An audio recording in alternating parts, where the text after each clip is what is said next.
Assalamualaikum warahmatullahi wabarakatuh.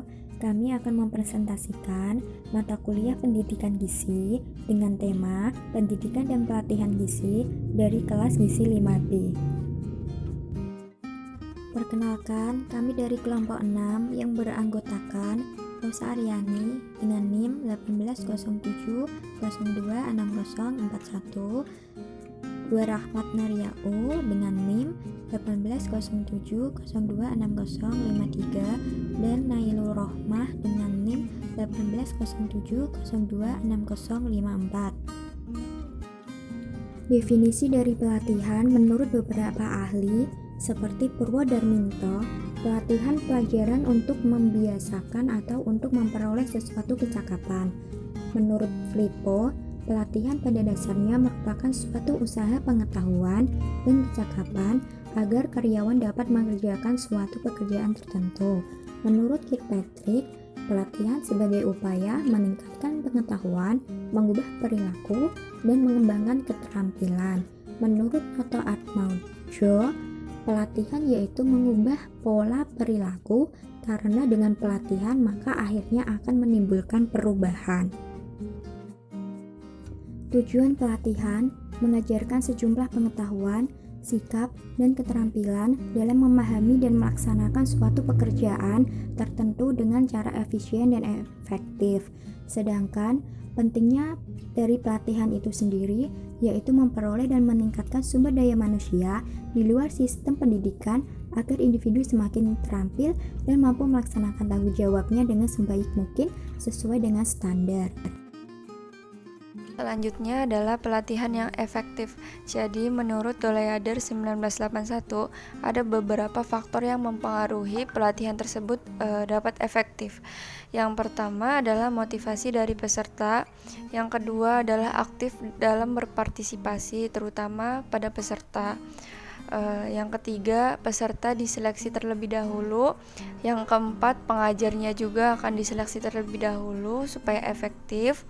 Yang kelima, pelatihan pada pengajar. Jadi pengajar dibekali suatu pelatihan. Yang keenam, metode pelatihan yang akan digunakan sebagai konsep dalam pelatihan tersebut. Lalu selanjutnya adalah akreditasi pelatihan kesehatan. Jadi pengertiannya adalah sebuah pengakuan yang diberikan oleh pemerintah atau badan akreditasi tertentu yang berwenang diberikan kepada suatu pelatihan kesehatan yang telah memenuhi standar yang telah ditetapkan berdasarkan hasil penilaian. Lalu ada beberapa komponen untuk melakukan akreditasi pelatihan kesehatan. Yang pertama adalah perencana pelatihan, yang kedua adalah peserta, yang ketiga adalah tempat penyelenggara, yang keempat adalah pelatih, dan yang terakhir adalah penyelenggara. Berikut adalah mekanisme akreditasi. Yang pertama adalah persiapan, meliputi mengumpulkan dokumen inti, membuat surat permohonan pengampuan, membuat surat permohonan akreditasi pelatihan, dan mengumpulkan dokumen-dokumen pendukung seperti surat pengantar, surat keputusan panitia penyelenggara, sertifikat TOC, dan lain sebagainya. Lalu selanjutnya jika dokumen-dokumen tersebut sudah terkumpul, selanjutnya diajukan melalui aplikasi SiAkpel secara online 1 bulan sebelum pelaksanaan pelatihan.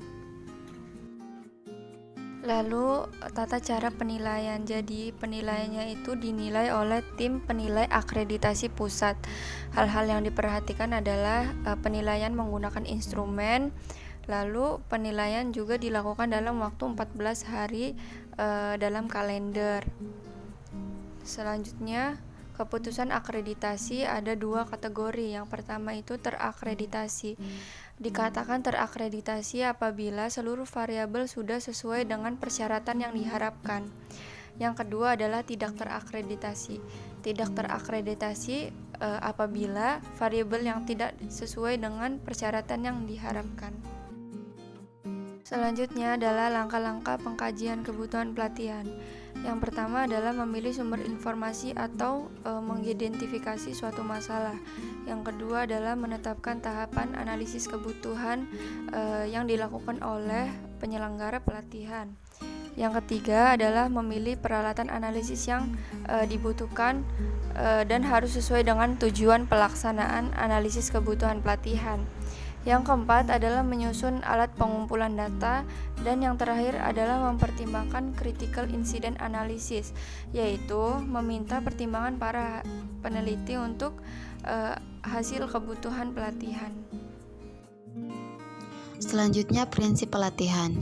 Prinsip pelatihan memberikan pengaruh yang besar terhadap optimalnya suatu pelatihan dan berjalannya pelatihan secara efektif.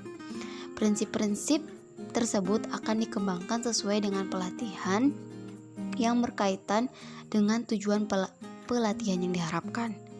Dalam prinsip pelatihan ada beberapa teori. Yang pertama menurut Head-Rahman dan Husnan. Pada prinsip pelatihan menurut Head-Rahman dan Husnan terdapat 4 poin, di mana yang pertama motivasi. Peserta yang motivasinya tinggi akan semakin cepat mempelajari keterampilan dan pengetahuan yang baru. Kemudian laporan kemajuan, di mana untuk mengetahui seberapa jauh seorang peserta dapat dan telah memahami pengetahuan yang baru tersebut. Ketiga, praktek. Peserta pelatihan dapat mempraktekkan keterampilan dan pemahaman yang baru yang telah diperoleh selama pelatihan pada suasana pekerjaan yang sebenarnya. Keempat, perbedaan individual. Latihan yang efektif dapat menyesuaikan kecepatan dan kerumitan dengan kemampuan peserta yang berbeda-beda. Selanjutnya, prinsip pelatihan menurut William B. Weather yang mana terbagi menjadi 5 poin. Poin pertama, prinsip partisipasi, di mana pembelajaran biasanya akan lebih cepat dan bertahan lama apabila peserta terlibat secara aktif. Partisipasi akan meningkatkan motivasi dan empati seseorang terhadap proses belajar. Kedua, prinsip repetisi. Repetisi akan memperkuat suatu pola ke dalam memori seseorang. Belajar dengan pengulangan kunci-kunci pokok dari ide-ide akan dengan mudah diingat kembali bila diperlukan. Ketiga, prinsip relevansi. Belajar akan lebih efektif apabila materi yang dipelajari bermakna dan mempunyai relevansi atau hubungan dengan kebutuhan seseorang. Keempat, prinsip pengalihan pengetahuan dan keterampilan. Semakin dekat kebutuhan program pelatihan bersentuhan dengan kebutuhan pelaksanaan pekerjaan, maka akan semakin cepat seseorang untuk belajar menguasai pekerjaan tersebut. Dengan kata lain, pengalihan pengetahuan dan keterampilan bisa terjadi karena penerapan teori dalam situasi yang nyata atau karena praktek yang bersifat simulasi. Kelima, prinsip umpan balik. Melalui sistem umpan balik, peserta pelatihan dapat mengetahui apakah tercapai atau tidak tujuan pelatihan. Artinya, dengan umpan balik, peserta termotivasi untuk mengetahui perubahan yang terjadi di dalam dirinya, baik itu kemampuan, keterampilan maupun kepribadian, dan termotivasi untuk menyesuaikan tingkah laku mereka untuk secepat mungkin meningkatkan kemajuan belajarnya. Sehingga dapat disimpulkan bahwa prinsip-prinsip pelatihan berjalan dengan baik jika dasar-dasar dan prinsip-prinsip penyelenggaraan pelatihan berjalan sebagaimana mestinya. Selanjutnya, Training Need Assessment atau biasa yang disingkat dengan TNA. Ada beberapa pendapat mengenai Training Need Assessment. Salah satunya itu menurut Rosset dan Arwadi menyebutkan bahwa Training Need Assessment adalah suatu istilah yang dipergunakan dalam analisis untuk memahami permasalahan kinerja atau permasalahan yang berkaitan dengan penerapan teknologi baru. Secara umum, Training Need Assessment adalah rancangan sebelum melakukan pelatihan yang mana bertujuan untuk memperoleh gambaran komprehensif tentang materi, alokasi waktu tiap materi, dan strategi pembelajaran yang baik. dilakukan saat penyelenggaraan pelatihan agar bermanfaat bagi peserta pelatihan saat melakukan pelatihan. Tujuan training need assessment itu terdapat 5 poin. Poin pertama, memastikan bahwa pelatihan memang merupakan salah satu solusi yang tepat untuk memperbaiki atau meningkatkan kinerja pegawai serta produktivitas organisasi. Kedua, memastikan bahwa para peserta pelatihan benar-benar orang yang tepat untuk mengikuti pelatihan. Ketiga, memastikan bahwa kompetensi yang diajarkan selama pelatihan benar-benar sesuai dengan elemen-elemen kerja yang dituntut dalam suatu jabatan tertentu. Keempat, mengidentifikasi bahwa jenis pelatihan dan metode yang dipilih sesuai dengan materi pelatihan. Kelima, memastikan bahwa penurunan kinerja atau masalah sejenis memang disebabkan oleh kurangnya pengetahuan, keterampilan, dan sikap-sikap kerja, bukan dengan alasan lain yang tidak bisa diselesaikan melalui pelatihan. Selanjutnya, manfaat training need assessment. Manfaat yang dapat diambil dari kegiatan tersebut adalah manfaat langsung dan manfaat tidak langsung.